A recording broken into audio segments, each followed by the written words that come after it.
Carbonara, mango graham at macaroni salad. Ito raw ang mga hindi pwedeng mawala sa Noche Buena ni Nanay Solita. Kaya naman 2 araw bago ang Pasko, namili na siya ng mga sangkap. Sadyang ano lang, para lang sa Noche Buena. Kasi pag Noche Buena naman, hindi naman ganong magarbo yan eh. Para lang may pagsasaluhan ng pamilya, ganon. Pero dahil sa mahal ng mga bilihin ngayon, ang dating 7 putahe sana naging 4 na lang. Ito'y lalo pat 2,000 piso lang ang kanyang budget. Mamang tataas. Yung sinasabi nilang 500, kulang yan. Sinagmahal yung buko. Magkano na po ba ang buko ngayon, 81. 80 na dating. Dating 50 lang yun. Isa lang si Nanay Solita sa libo-libong mga mamimili na nakipagsiksikan ngayon at humahabol para makapamili ng Noche Buena. Sa isang supermarket sa Baguio City, halos magkapalitan na ng muka ang mga mamimili. Ang pila matagal umusad sa dami ng mga pinamili.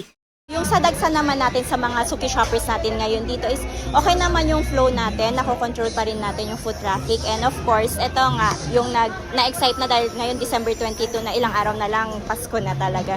So yung mga customers talaga natin is nagpe-prepare na for their Noche Buena para hindi na sila mahirapan na i-budget yung mga pera nila. Yan, meron tayong mga na-prepare dito, may mga 500, 1,000, 1,500, 3,000, depende sa mga gustong bilhin ni suki shopper natin. And of course, depende rin sa binabudget nila ngayong Pasko. Yes.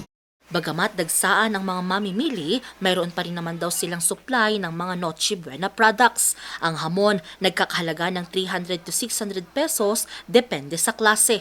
May set pa rin ng spaghetti na nasa 130 pesos. Ang elbow macaroni naman ay nasa 100 pesos kada kilo. Ang fruit cocktail para sa mga salad, nasa 293 pesos kada 3 kilo at depende sa brand.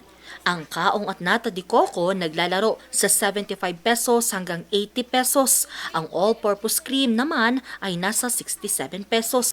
Habang ang evaporated milk at condensed milk ay nasa 30 pesos hanggang 50 pesos depende rin sa brand.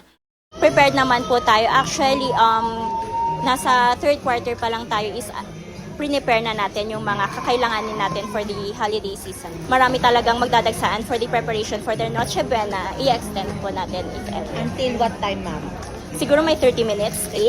Yes. 8 na Yes, kayo. kaya sa mga suki shoppers natin, dapat, ngayon, i-adjust na nila yung mga oras nila para hindi sila maubusan.